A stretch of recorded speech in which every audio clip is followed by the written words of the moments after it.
두드러진 사람 얘기가 아니라 늘 그 사람을 쓰시는 하나님의 손길을 우리가 보지 않습니까? 오늘 우리가 보게 될 느헤미야도 동일한 삶의 과정을 겪어온 사람입니다. 이 사람 바벨론 포로 3세예요, 3세. 그러나 어떻게 보면 하나님께서는 이스라엘 백성들을 바벨론의 포로로 끌려가게 하심으로써 성전 중심의 신앙이 아니라 비로소 하나님 중심의 신앙,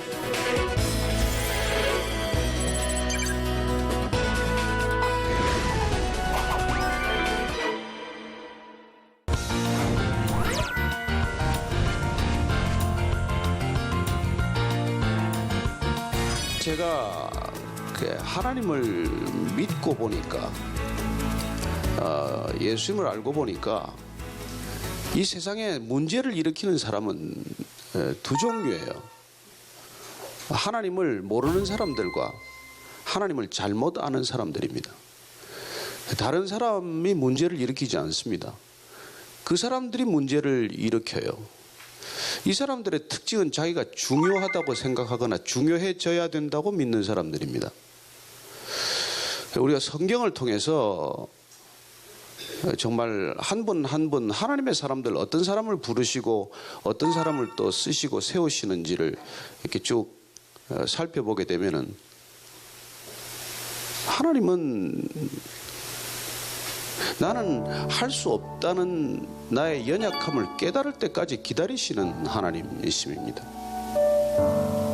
내가 뭘 할 수 있다고 할 때 하나님이 쓰시는 게 아니라 하나님은 내가 하나님 앞에서 뭘 할 수 있겠느냐고 생각할 때까지 기다리시는 하나님이심을 봅니다. 하나님을 알게 되면 그런 생각이 절로 들기 때문이죠. 신약 시대도 마찬가지입니다. 우리가 사도 바울의 생애를 보더라도 그분이 사울 시절에는 어쩌면 그는 자랑거리가 너무나 많았던 사람 아닙니까? 정말 히브리인 중에 히브리인이라고 난지 8일 만에 할례를 받았고 가말리엘 문화에서 수학을 했고 그는 정말 율법에는 흠이 없는 사람이라고 생각했던 그런 자만심, 그런 자기 주장이 강했던 사람이지만 정작 그가 예수님을 만나고 정말 사울이 바울 되고 나서 그는 자기 자신이 얼마나 정말 하찮은지를 그렇게 고백합니다. 나는 죄인 중에 괴수라, 그런 표현도 있지만은 세상의 모든 성도 중에서도 가장 작은 자보다 더 작은 나, 최상급의 비교급은 문법적으로 틀린 표현이지만 그렇게 자기를 깨닫는 것이죠. 세상에 가장 작은 사람보다 더 작은 나에게 이 은혜를 주신 것은 측량할 수 없는 그리스도의 풍성을 이방인에게 전하게 하시고 영원 전부터 만물을 창조하신 하나님의 경륜이 어떠한가를 드러내려 합니다. 그리고 자기의 미션 스테이트먼트이기도 하고 내가 누구인지를 깨닫고 난 뒤에 진정한 자기 고백이기도 한 것이죠. 그리스도인이란 그야말로 하나님 앞에서 나는 정말 하찮은 사람이라는 것, 그런 사람을 구원하시고 세워주셔서 하나님의 일을 감당케 하셨다는 것에 상상할 수 없는 감사와 감동이 있는 사람들이죠.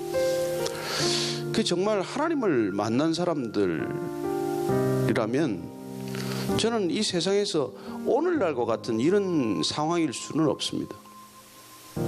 하나님을 믿는다는 백성들이 적어도 이 땅에 무슨 800만이니 1000만이니 하는 세상에 정말 그들이 하나님을 믿는다면, 하나님을 안다면, 예수를 그리스도라고 고백하는 사람들이 그렇게 800만이고 1000만이 된다면 세상은 이럴 수는 없는 것입니다. 왜냐하면 하나님을 안다는 것, 또 그리스도를 주라고 고백하는 사람들은 본질적으로 자기 중심적이 될 수가 없는 사람들이에요. 더 이상 나를 중심으로 사고하거나 나를 중심으로 살아갈 수 있는 그런 사람들이 아니라는 것입니다. 어쩌면 나는 하나님을 만났기 때문에, 하나님의 사람이 되었기 때문에 나는 더 이상 나 중심의 삶으로 살 수 없는 사람이 되었다는 것을 자각하고, 그리고 하나님 앞에서 그야말로 나는 무슨 부르심을 받았는지 그 소명을 확인하게 되고, 그 소명은 늘 하나님의 나라 중심이고 하나님의 공동체 중심이기 때문입니다. 구원은 비록 개인적인 일이지만, 그러나 구원받은 백성들은 결코 구원받은 개인 자신에만 머물러 있지 않기 때문이죠. 오늘 우리가 느헤미야를 이렇게 개관하기에 앞서서, 또 그 시대적인 배경을 보기에 앞서서, 하나님의 사람이 된다는 것은 도대체 본질이 뭔지를 우리가 한번 분명히 짚고 넘어가야 한다는 것입니다. 하나님을 아는데 자기 중심적이다, 하나님을 아는데 이기적이다, 자기밖에 모른다, 그건 불가능한 일이에요. 그건 마치 무슨 둥그런 네모가 있을 수가 없고 사각진 원이 있을 수 없는 것과 마찬가지예요. 하나님을 믿는 이기주의적인 사람, 이런 사람은 없습니다. 하나님을 모르거나 하나님을 잘못 알기 때문에 그럴 뿐이죠. 그리스도인이란 그야말로 예수님 당신 자신이 세례받고 나서 올라올 때, 요단강에 세례받고 올라오는 그때 하늘이 열리고 하나님으로부터 말씀이 있어서 가로되 이는 내 사랑하는 아들이요 내가 기뻐하는 자라, 그 음성이면 충분합니다. 하나님의 사랑받는 자, 하나님이 기뻐하는 자라는 그 한마디, 그 음성 가지고 십자가까지 가는 겁니다.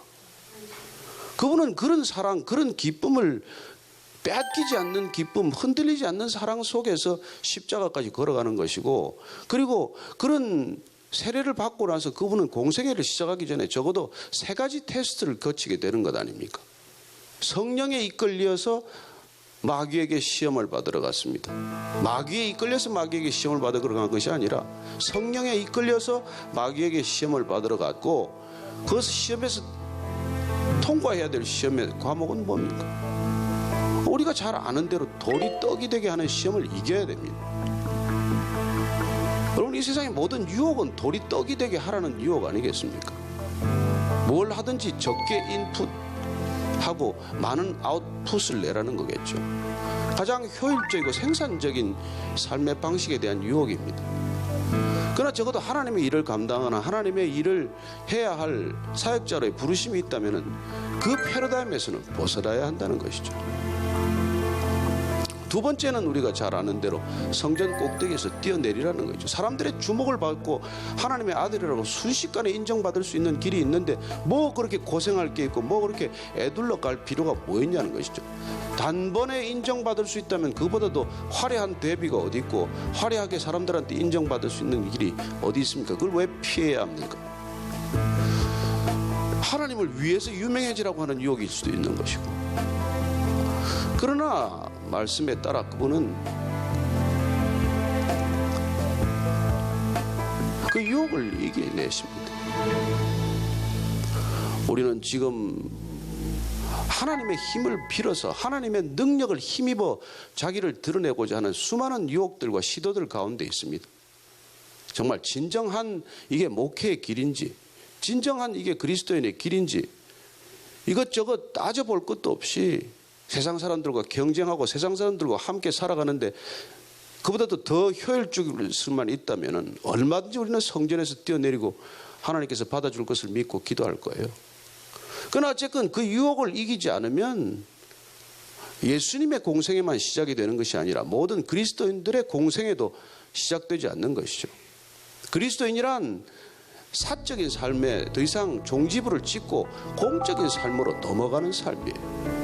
그야말로 패러다임 시프트가 일어나는 것이고 프레임이 완전히 바뀌는 삶을 말하는 것입니다.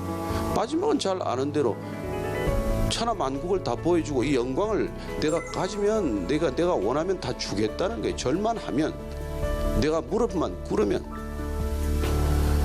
그리고 그걸 다 노할 수 있어야 비로소 퍼블릭 라이프, 공생애가 시작이 되는 것이죠. 오늘 우리가 보게 될 느헤미야도 동일한 삶의 과정을 겪어온 사람이다. 이 사람 바벨론 포로 3세예요. 3세.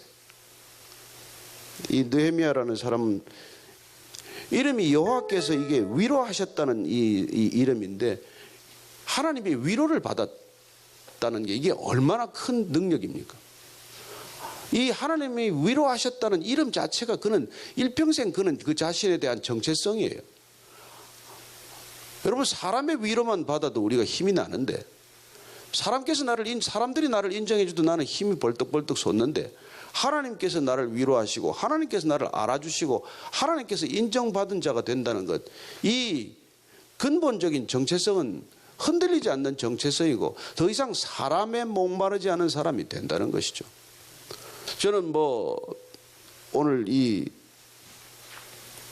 느헤미야가 부모님이 이름을 지으셨겠지만 본인의 이름에 대한 이 놀라운 자부심과 정체성이 느헤미야의 일생을 결정하는 출발점이 되었다고 믿습니다. 하나님의 위로받는 자. 저는 여러분들이 하나님의 인정을 받는 것으로부터 시작할 수 있게 되기를 바랍니다. 그게 시작이 안 되면 여러분 일생 사람의 인정에 목마른 사람이에요. 하나님께서 인정하셨고 하나님께서 기뻐하셔야 결론이 나지. 그게 여러분 끝까지 채워지지 않으면은 교회 안에서도 인정받고자 하는 그런 사역을 하고 교회 안에서도 기어이 사람들과 갈등을 빚게 마련이고 결국은 교회를 어렵게 하는 사람이 되고 마는 것이죠. 느헤미야는 하나님의 위로를 받는 그런 자기 정체성 때문에 그는 세상으로부터 인정받고자 하는 노력에 그렇게 목을 맨 사람은 아니에요. 마치 요셉처럼 운명적으로 그는 술 맞는 관원으로 올라갔던 사람입니다. 어쩌면 그는 그 위에 한 20년 내지 3, 40년 윗세대지만은 모르드게나 에스더 왕비의 음으로 양으로 후원이라든지 영향을 받은 것으로 우리는 추정해 볼 수 있는 사람이에요. 왜냐하면 아닥사스다 왕 때 이 사람이 술 맞는 관원이 되었지만 그 아버지 아하수에로 왕은 와스디 왕비를 쫓아내고 회비시키고 에스더를 왕비로 맞지 않았습니까? 그리고 모르드게 하만은 교수형을 받고 모르드게가 총리에 오르지 않았습니까? 그런 어떤 과정 속에서 어떻게 보면은 히브리인들 그 바벨론의 포로 1세, 2세들이 상당히 그 격상되었을 것이고 그런 어떤 궁중의 분위기라든지 이런 것 때문에 이 느헤미야라는 사람은 그런 공직에 자연스럽게 나아갈 수 있는 토대가 마련되었던 것이죠.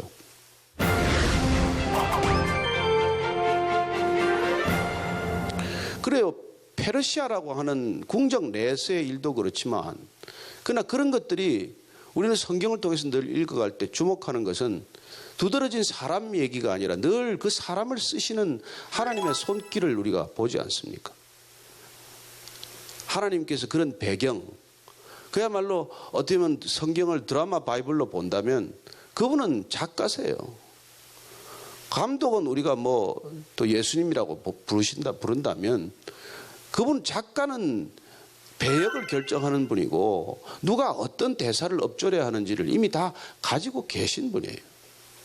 성경의 작가는 우리가 하나님이시기 때문에 우리가 이 느헤미야라는 책을 읽어갈 때도 느헤미야의 출중함에 우리가 그 위대성에 우리가 무슨 큰 관심을 갖거나 그 사람이 남다른 사람이었다는 데 주목하는 것이 아니라 하나님이 그를 어떻게 빚으셨고 하나님의 손길이 대체 어떻게 그 사람을 그런 포로로 잡혀온 사람의 이 3세가 그렇게 궁중의 최고위직까지 올라가서 그는 그 고위직을 어떻게 그 파워를 썼냐는 거 하는데 관심을 갖고 초점을 맞추는 것이죠.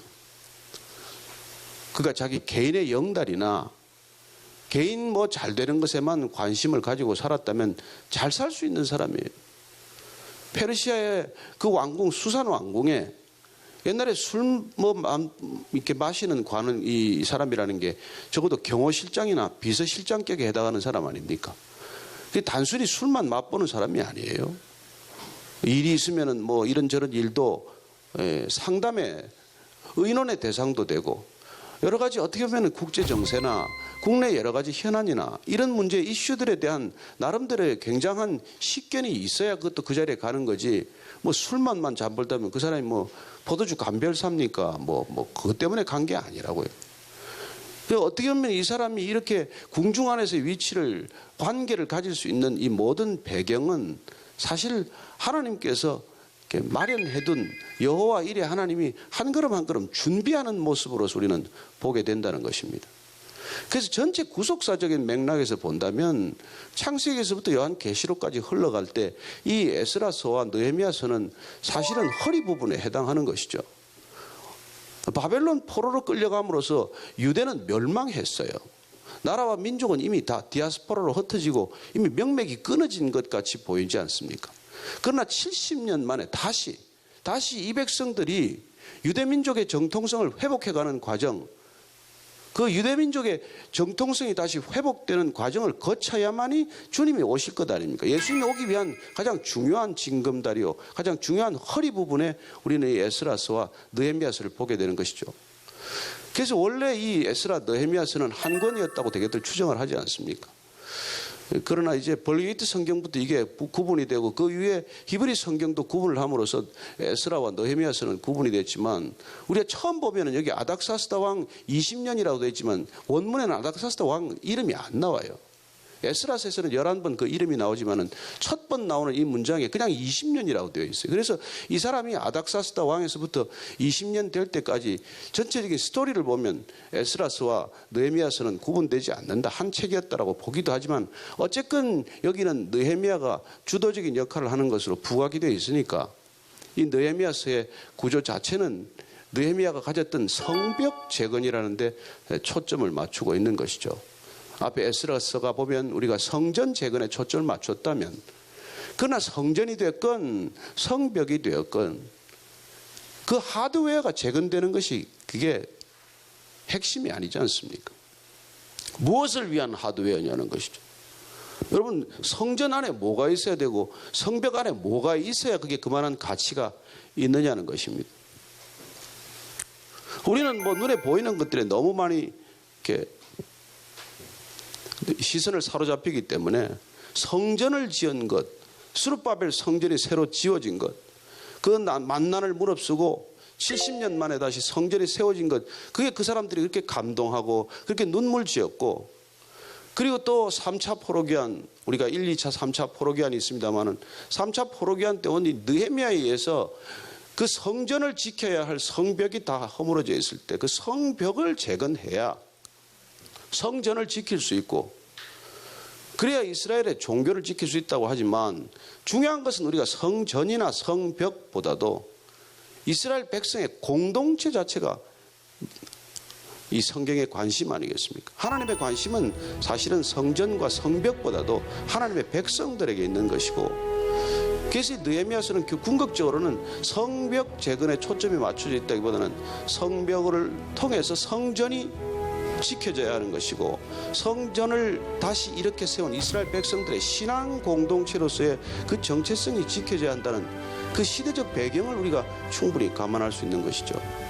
그래서 이스라엘의 신앙 공동체로서의 순수성과 그 열정이 회복될 때 다시 이스라엘 백성들의 이 하나님을 향한 열정은 지속이 될 것이고, 결국은 말라기를 거쳐서 주님이 오시는 토대가 이루어질 것이기 때문에 우리는 전체 구속사의 맥락에서 본다면 어쨌건 이 느헤미야서는 하나의 허리 부분, 굉장히 중요한 중간 부분에 해당한다고 보여지는 것이죠. 어쨌건 우리는 586년, 587년에 예루살렘이 함락이 되고 그 성전, 그 사람들로서는 성전이 곧 하나님의 임재가 있는 곳이고 그것이 이스라엘 백성 전체의 정체성을 뜻하는 만큼 그 성전이 회파되는 사건은 이스라엘 백성들에게서는 감당할 수 없는 충격 아닙니까? 지금 이 시대 우리가 뭐 교회 하나 문 닫고 무슨 교회가 뭐 어떻게 되는 거다고는 상상할 수 없는 그런 충격을 받은 것이고, 결국은 이스라엘 백성은 성전이 무너짐으로써 하나님은 떠났다, 이카봇이라고 말하는 하나님이 떠났기 때문에 그들에게 더 이상 이스라엘 백성으로서 불릴 이유도 없고 그들이 정체성을 지킬 방법도 없고 주장할 근거도 사라지고 만 것이죠. 그러나 어떻게 보면 하나님께서는 이스라엘 백성들을 바벨론의 포로로 끌려가게 하심으로써 성전 중심의 신앙이 아니라 비로소 하나님 중심의 신앙, 내지는 그 포로 가운데서도 귀한 사람들이 말씀 중심의 신앙을 가꾸기 시작한 것을 우리가 보는 것이죠. 어쩌면 성전이 무너졌기 때문에, 성전에 갇혀있던 신앙이 아니라 성전에서부터 비로소 타의적이지만 신앙의 이 본질이 타의에 의해서 변하는 것을 우리는 보게 됩니다. 그러니 그 포로로 잡혀갔던 사람들 가운데서 학사 에스라와 같은 사람들은 그 땅에서 토라를 연구하고 율법을 가르치는 사람으로 준비되고 있는 것을 보는 것이죠. 그리고 결국은 이스라엘 전체를 다시 세우기 위해서 에스라와 느헤미야가 귀환할 때 어떻게 보면은 이 시대 우리에게 주는 가장 큰 인사이트는 내부로부터의 계획은 불가능하다는 것입니다. 왜 이스라엘 땅에 예루살렘 안에 남아있는 사람들이 없었겠어요? 그러나 그들은 더 철저히 유린되거나 혼혈되거나 신앙적 정통성을 더 빨리 훼손시키고 잃어버림으로 인해서 어떻게 보면 포로로 끌려갔지만 바벨론 땅에서 새롭게 돋고 있는 싹, 신앙의 새로운 싹, 그 사람들에 의해서 신앙에 대한, 이스라엘 백성들에 대한 그 미래에 대한 소망이 자라기 시작하는 것을 우리가 보게 됩니다. 남아있는 자들은 물론 예루살렘에도 남아있고, 그리고 남아있는 자들은 바벨론 땅에도 남은 자들이지만, 그러나 새로운 이 성전 재건과 그리고 새로운 신앙의 재건과 그리고 새로운 신앙 공동체의 재건을 위해서는 안으로부터서가 아니라 밖으로부터서의 충격이 와야 한다는 것을 우리는 이렇게 읽어낼 수 있는 것이죠. 그렇습니다. 개혁은 절대로 내부에서, 내부의 힘으로 잘 안 됩니다. 밖으로부터의 충격, 어떻게 보면 밖으로부터 뜻밖의 준비된 하나님의 손길에 의해서 새로운 시작이 가능한 것이죠. 사실 예수님이 이 땅에 오셔서 기존 종교 기득권층이나 그 사람들로부터는 얼마나 큰 오해나 핍박을 받았습니까? 그분이 무슨 레위 지파의 길을 합니까? 제사장 족벌의 길을 합니까? 그분이 어떻게 이렇게 랍비 반열에 오를 수가 있겠어요? 저 사람한테 뭐가 선한 게 있겠으며 나사렛에서 뭐가 선한 게 나겠냐? 그래서 기존의 틀로 봤을 때 예수님은 예루살렘 성전에 그렇게 가득한 종교적 기득권층이나 그들 입장에서 볼 때는 이해할 수 없는 분이고 용납할 수 없는 분이죠. 결국은 그분이 십자가에 못 박혔지만, 그러나 그분을 통해서 비로소 유대교는 껍질을 벗고 온 인류를 구원할 수 있는 하나님의 복음이 되었듯이 늘 개혁적인 것, 어떻게 보면 혁명적인 기운은 안에서부터 일어나기보다는 밖으로부터 오는 충격으로 시작이 된다는 것입니다. 이미 예루살렘 성벽이 무너진 지는 거의 140년이 흘렀어요. 그러면 적어도 그 땅에 있는 백성들이 그 필요에 대해서 눈뜨다면 그냥 지나가서 될 시간은 아니지 않습니까?